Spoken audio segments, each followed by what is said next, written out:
सल्लल्लाहु अलैका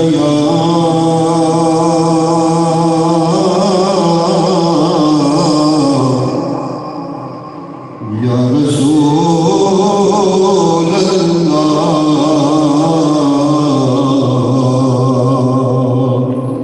वसल्लम अलैका या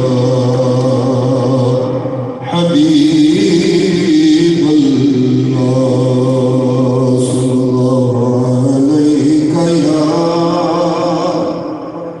या रसूल अल्लाह वसल्लम अलैका या हबीब अल्लाह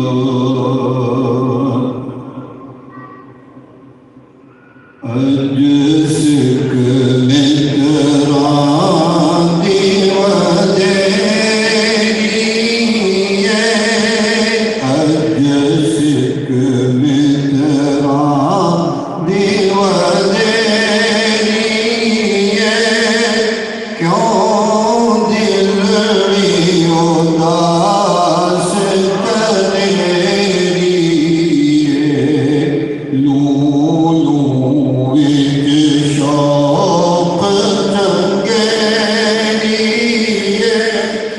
अज नैना लाया क्यों जड़िया अज सिख मित्रा दीवादेरी क्यों दिल उदास करेरी मुख चंद बदर शाशानी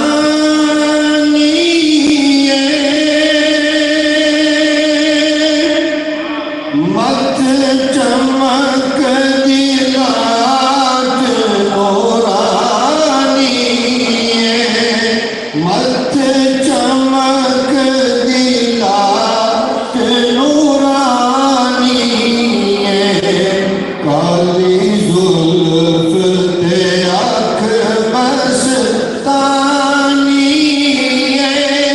मखमूर अखी इन मदबरिया मखमूर अखी इन मदबरिया अज सिख मित्रा दीवादेरी क्यों दिल उदास करे इस सूरत नो मैं जाना था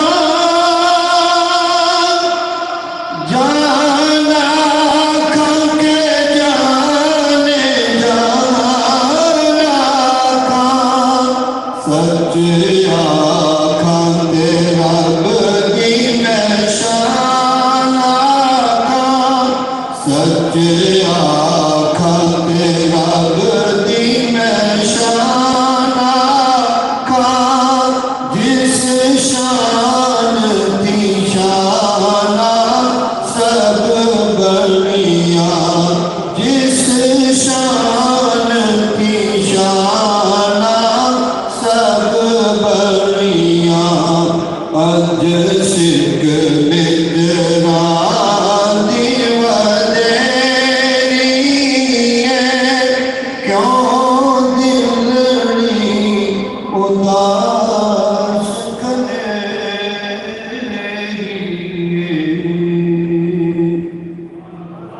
जज़ाकल्लाह जज़ाकल्लाह माशाअल्लाह। ये कारी साहब की शफ़क़त है कि ये मेरी फरमाइश थी जो मैंने पूरी की। ये कलाम जब भी पढ़ा जाता है महफिल में एक नई कैफियत पैदा करता है। हमारे बुजुर्गों के ये कलाम हैं, अल्लाह ताला इनसे भरपूर फैज़ हासिल करने की हमें तौफीक अता फरमाए इन महफिल के अंदर।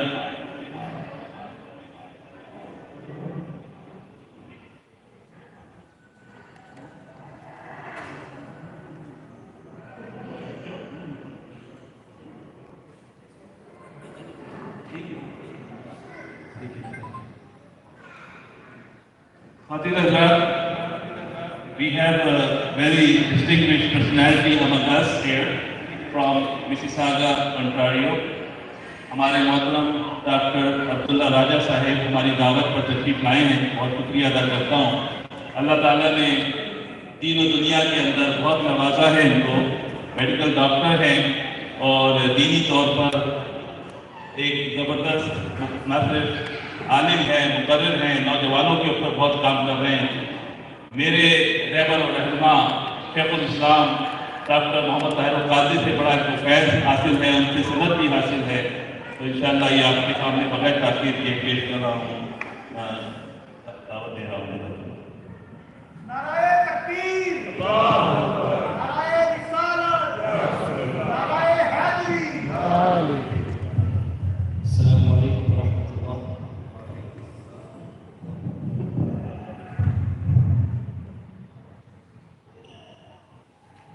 नहमदुहु व नुसल्ली व नुसल्लिमु अला रसूलिहिल अमीनिल मकीनिल करीमिर रऊफिर रहीम।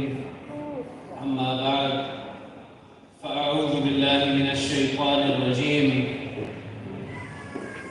बिस्मिल्लाहिर रहमानिर रहीम। क़ुल इन कुन्तुम तुहिब्बूनल्लाह फत्तबिऊनी युह्बिबकुमुल्लाह व यग़फिर लकुम ज़ुनूबकुम वल्लाहु गफ़ूरुर रहीम। सदक़ल्लाहुल अज़ीम। अल्लाहुम्मा सल्लि अला सय्यिदिना व मौलाना मुहम्मद व अला आलि सय्यिदिना व मौलाना मुहम्मद व बारिक व सल्लिम अलैहि। सारी सदियों पे जो भारी है वो लम्हा मिलता, काश सरकारे दो आलम का ज़माना मिलता। आपको देखता मैं मक्के से हिजरत करते, आपका नक्शे कदम आपका रास्ता मिलता, और आपको देखता ताइफ में दुआएं देते, यूं मेरे सब्र तहम्मुल को सलीका मिलता। आपके सामने रख देता मैं सब कुछ लाकर, आपके सामने रख देता मैं सब कुछ लाकर, नुसरत दी के लिए जब भी इशारा मिलता। वो अपना घर बार लुटा देता तो उसके बदले हुब्बे सरकारे मदीने का फजीला मिलता। आपके पीछे खड़े होकर नमाजें पढ़ता, आपके कदमों के पीछे मुझे सजदा मिलता, और भूल जाता मैं किसी ताक में रख कर आंखें, आपको देखते रहने का बहाना मिलता। आपकी तरह बिठाता मैं उसी शानों पर, राह में आपके जब कोई नवासा मिलता। हशर तक मेरी यूं ही गुलामी कायम रहती, मेरी हर नस्ल को फख्र ये भी विरसा मिलता। My dear brothers and sisters, it is with the profound majesty and the glory of Allah subhanahu wa ta'ala that we are gathered in a country that is designated non-Muslim. But even here we have the ashiqs of Rasulullah sallallahu alayhi. Even here we have individuals who know, love and have adab for beloved Prophet Muhammad sallallahu alayhi wa alihi wa sallam. 28%. It's a very interesting percentage. ISNA, I'm sure you've all heard about it. ISNA is quite a big field in terms of Islam within the West.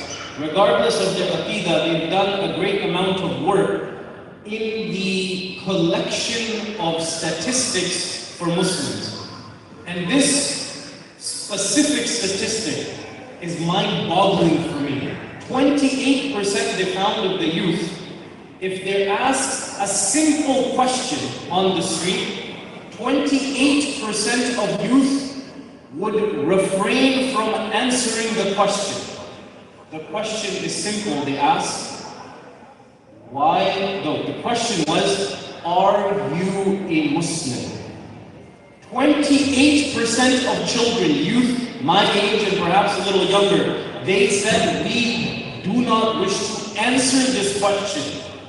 Why? Because they've lost the ruh of Islam, the spirit of Islam, and the spirit of Islam begins at the love of Rasulullah sallallahu alayhi wa alihi wa sallam. I'll go one further, another statistic from McMaster University, 77%. There is an MSA wherever you go, Muslim Student Association in every university. McMaster University back in 2012, I was part of this study. We collected all of the Jum'ah students together. And as they were leaving Jum'ah, they had a little test to fill out, a small one-question test. The question was, what is the meaning of Allahu Akbar? And it was multiple choice. For example, Allah is the greatest. Number 2, Allah is the last. Number 3, Allah is merciful. Number 4, Allah revealed the Quran. 77% of the youth who came to Jum'ah got the answer wrong. 77%. And my dear brothers, I often teach children all the time. My very first question for them is simple. What is the meaning of the word Muhammad sallallahu alayhi wa sallam? Some of our elders may know. I implore you to ask your children this question today. What is the meaning of Muhammad sallallahu alayhi wa sallam? Most of the children don't even know the meaning of the name of their beloved Rasul sallallahu alayhi wa alihi wa sallam. My dear brothers, that's why I worry. Though we have such grand mahafid, even in Windsor, in London, in Toronto, in Mississauga, in Oakville, in Vancouver, in Calgary, in Miami, in Los Angeles, grand mawlids are happening all across the globe. But wherever I go, it seems like the spirit of mawlid has been sucked out. We are sitting in a mehfil of milad. We're speaking about Allah knows what. We're sitting in a mehfil of milad without even knowing and understanding the adab of sitting in a mehfil of milad. Understand what adab is. And if you understand what adab is and what adab is, muhabbat will fester itself inside of you. Abu Ayyub al-Ansari. Rasulullah sallallahu alayhi wa sallam has just completed the hijrah. He's just come, it's a very famous story. He's let go of the lagam of the camel. Wherever the camel sits, that's where Masjid al-Nabi will be built. Abu Ayyub al-Ansari, he noticed one thing. He noticed that Rasulullah had a little piece of luggage with him that he placed on the side. Abu Ayyub al-Ansari, using a great amount of wisdom and hikmah, he went and picked up the pieces of luggage and placed them like this. Once the camel rested, the companions around, the Ansar, within Medina al-Munawwara, they began to debate amongst themselves. Until Masjid al-Nabi is built, where will Rasulullah stay? Who will have the amazing honor of housing Rasulullah sallallahu alayhi wa alihi wa sallam? Not a lot of people know this, and you should. Because this is where you learn adab from the ashab who exemplified adab. Where did they learn adab from? There was no hukum, there was no Quran, there was no sunnah. They learned adab from muhabba of Rasulullah sallallahu alayhi wa alihi wa sallam. Who did they see? They saw ra'aytu rajulan ظاهر الوضاء أبلج الوجه حسن الخلق لم تعظه خجلا ولم تضربه سعلا حسين وسيم قسيم. They saw walking والضحى. They saw the zulfi of والليل إذا سجى. They saw the footsteps of لا أقسم بهذا البلد. They saw the clothes of يا أيها المدثر. They saw the blanket of يا أيها المزمل. They saw the chest of ألم نشرح لك صدرك. They saw the back of ووضعنا عنك وزرك. They saw the risalah of Muhammadur Rasulullah sallallahu alayhi wa sallam. They had no choice but to love Rasulullah sallallahu alayhi wa alihi wa sallam. For them, muhabba came first, then came adab. We, however, cannot see Rasulullah, so we must do adab. Then muhabba will come by itself. So Abu Ayyub al-Ansari has collected the luggage of Rasulullah sallallahu alayhi wasallam. Rasulullah is noticing that the environment is getting hot. There seems to be debates and arguments between the Ansar. So Rasulullah, his first real example of Rasulullah being the president of a nation, how is he going to? He doesn't want to hurt all of the chieftains of the Ansar of Medina. So he says a profound statement. He says an individual goes where his luggage is. And Abu Ayyub al-Ansari already had his luggage. So then he began to open, Bakhin, Bakhin. It is a great celebration. Rasulullah is coming to my house. He comes, runs home. He says, oh my wife, prepare the house, prepare the room of Rasulullah sallallahu alayhi wasallam. So his wife asked a very interesting question. Should we place Rasulullah upstairs or should we place him downstairs? So he thinks to himself, Abu Ayyub al-Ansari, Rasulullah has just traveled from Makkah on footstep. Just traveled all the way from Makkah. Why would I have him walk more steps? So quickly prepared the room downstairs. So his wife prepares the room downstairs. Rasulullah sallallahu alayhi wasallam enters the room. He goes and he sits inside of his room and they speak about whatever they speak. Now it is time for Rasulullah to rest. It is time for Abu Ayyub al-Ansari to rest. So Abu Ayyub al-Ansari begins to walk the steps to go upstairs. And before he reaches the top, he stops. Before he reaches the top, he stops. And he thinks to himself, how could Abu Ayyub al-Ansari step on top of Rasulullah sallallahu alayhi wa alihi wa sallam? What if my footstep gets placed above the beloved face of Rasulullah sallallahu alayhi wa alihi wa sallam? So he comes running down the stairs. Now the door is closed. Abu Ayyub al-Ansari thinks to himself, if I knock, I will disturb him. So what can I do? Perhaps he's already gone to sleep. So he sits down and he begins to read durood and salam upon Rasulullah. Allahumma salli ala Sayyidina wa Mawlana Muhammad wa ala ali Sayyidina wa Mawlana Muhammad wa barik wa salli alayhi. From inside, Rasulullah says, Abu Ayyub, what is it that you need? Abu Ayyub, mu'adaban, respectfully, says, Ya Rasulullah, you are the Khatamun Nabiyyin, you are Habibullah. I am simply Abu Ayyub al-Ansari. How can I sleep above you, Ya Rasulullah? Sallallahu alayhi wa sallam. So then Rasulullah Abu Ayyub picked up the remainder, the beddings of Rasulullah, and Rasulullah slept up. Abu Ayyub al-Ansari slept downstairs. This is the adab that they had, my dear brothers. There is no verse in the Quran. There is no hadith. Nothing you will find. Where did this stem from? They saw the face of Wadduha. They were bound by adab. They were bound by adab. My dear brothers and my dear sisters, inshallah, it's almost time for Maghrib Salah, so I won't take much of your time, but it is absolutely imperative that if you want your children to have muhabba of Rasulullah, you teach them adab at home. Muhabba is a very interesting word, by the way. Do you know where muhabba comes from? It's an Arabic word. The root word of muhabba, it comes from tahabba. And tahabba in Arabic means seed. Tahabba in Arabic means seed. So the ulama, they say, in order for you to love anything, you must have it seeded in something first.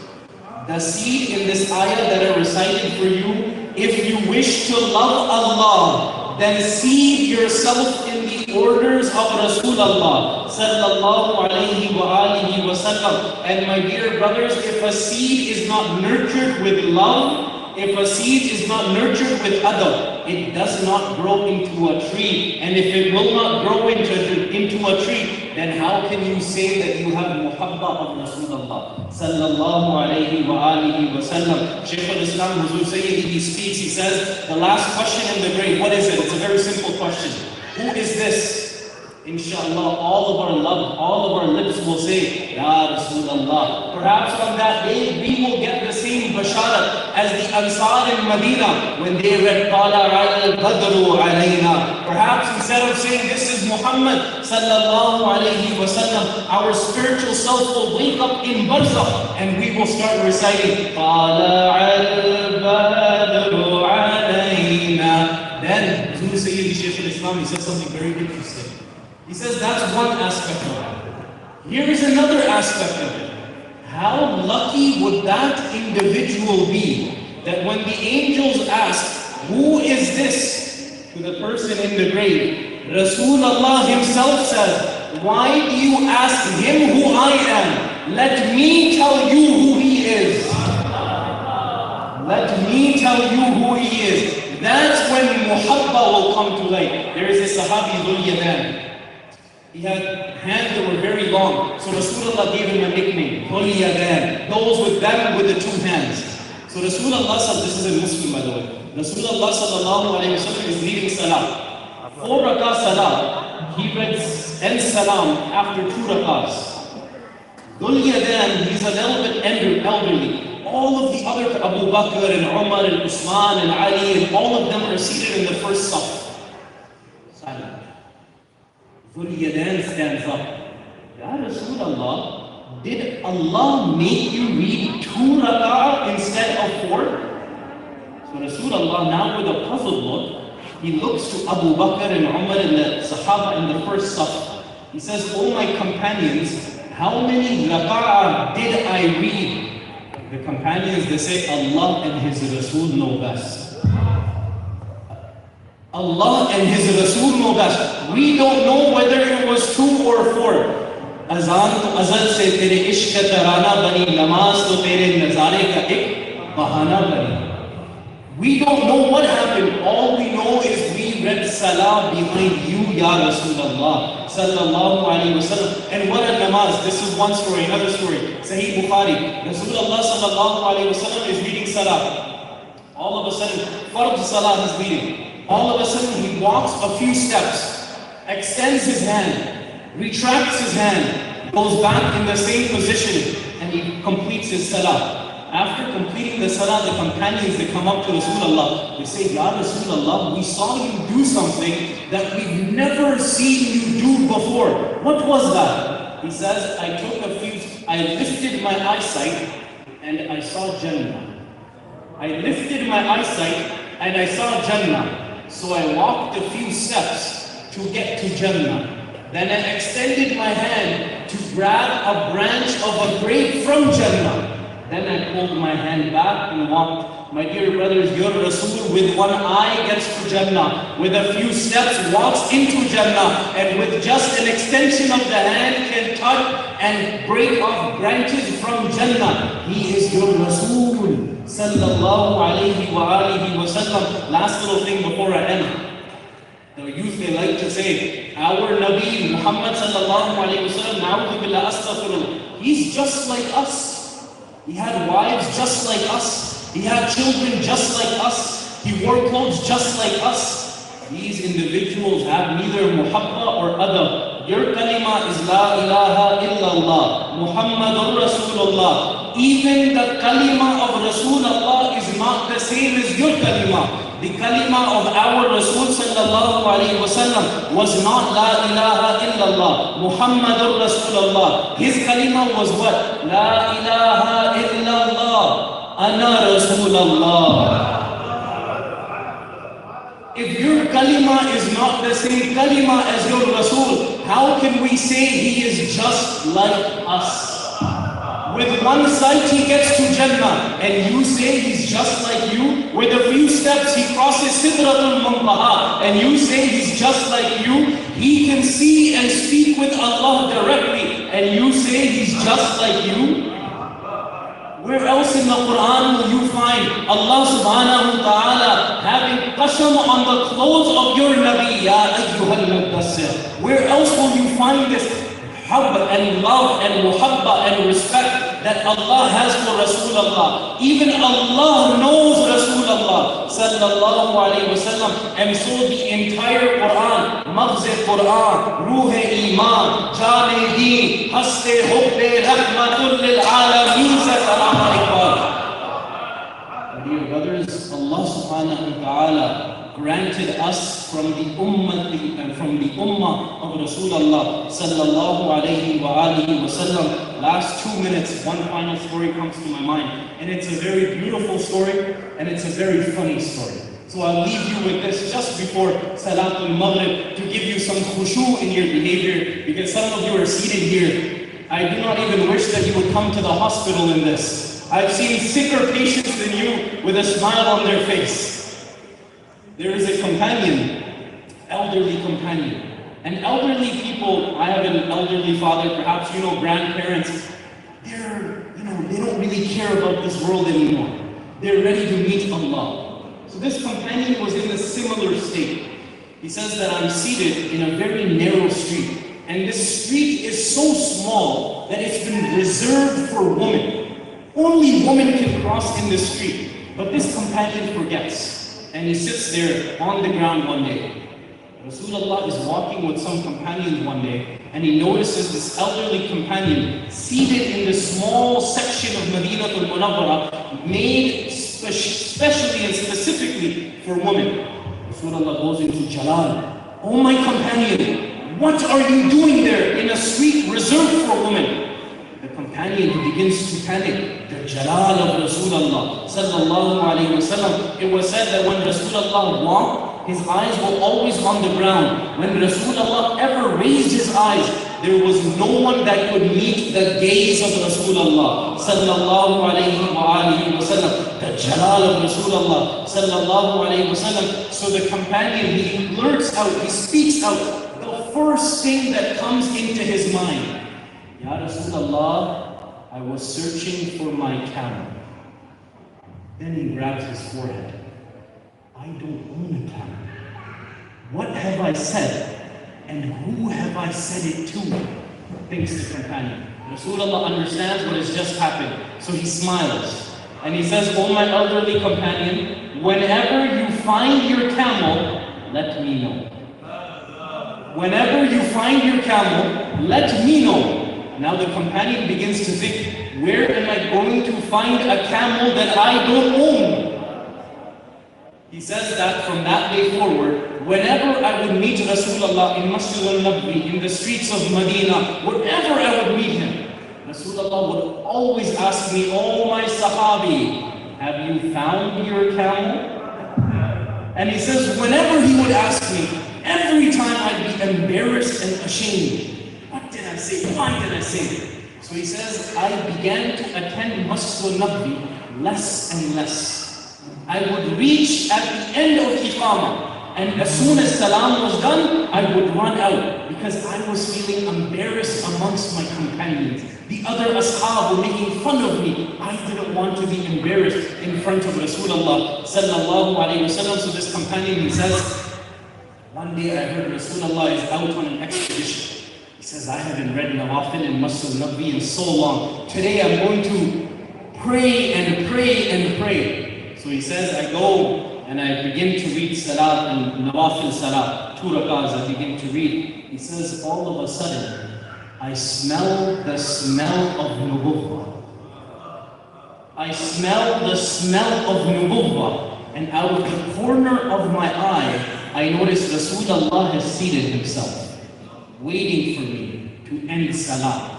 So in Salah, he says, you and I, we all have thoughts in our mind. What am I going to say to the boss tomorrow? We're about to pray Maghrib. Think about how many times your thoughts go away from Allah, about when the food will be ready tonight. Think about that. So this companion was saying, Nabi is there. The other companions are here. It's going to be embarrassing. I cannot do anything. So he says, I began to read all of the Quran that I knew. I read and I read and I read. But Quran is finite. It has to end. So he says, then I go into ruku. Subhana Rabbiyal Azim, Subhana Rabbiyal Azim, Subhana Rabbiyal Azim, Subhana Rabbiyal Azim. I read in ruku until my back began to hurt, and then I stood up. Then I went into sujood until my hands began to hurt. But then I had to go into tashahud, and after every harkat and every action, I would look. Rasulullah is still seated. He says, I get to the final durood that I have to read before ending salah. And as I'm reading, I begin to think, namaz is about to end. Rasulullah is still seated. He will ask me about my camel. So he says, I make an intention. As soon as I say, Assalamu alaikum, Assalamu alaikum, I will stand up, Allahu Akbar, and begin the next rak'ah. How long is Rasulullah going to stay there? He's a minister, he's a president, he's a scholar, he's a commander, he's the Nabi, he is the Rasul. He has so many duties. Why would he wait for an elderly companion to finish his salah? So he says that's exactly what happened. Assalamu alaikum, Assalamu alaikum. Stands up, Allah. Rasulullah speaks out. Oh my companion, today you can read 100 nawafil. But I will meet with you today. Today you can read 100 nawafil, but I will meet with you today. So he says, mid takbir, I place my hands defeated. Now I'm looking at the feet of Rasulullah. Rasulullah is looking at me. I don't have the jurrat to lift my eyes to look upon the jalal and the beauty of Rasulullah sallallahu alayhi wa sallam. So Rasulullah walks towards him and he says to his companion, oh my companion, what kind of friendship is this? What kind of companionship is this? You don't come to visit me anymore? You don't come to Masjid al-Nabi anymore? The companion, he says, I was so ashamed and embarrassed, I could not say anything. I could not speak anything. All of a sudden, Rasulullah grabs his arm, yanks him towards him, gives him a big hug, goes into his ear, and he says, oh my companion, I will never ask you about your camel again. وَمَا أَرْسَلْنَاكَ إِلَّا رَحْمَةً لِلْعَالَمِينَ. My dear brothers, take this message home. Learn the adab of Rasulullah. Teach the adab of Rasulullah. Beget the respect of Rasulullah. Teach the respect of Rasulullah. Love Rasulullah and teach others the love of Rasulullah. May Allah subhanahu wa ta'ala bless you all. May Allah subhanahu wa ta'ala bless Amir Bhai for creating such a mahafil. I encourage all of you to have this on a weekly basis, monthly basis. Windsor should become the forefront in the stand for the milad of Mustafa sallallahu alayhi wa sallam. May Allah subhanahu wa ta'ala, when He give us Jannah in the neighborhood of Rasulullah sallallahu alayhi wa sallam.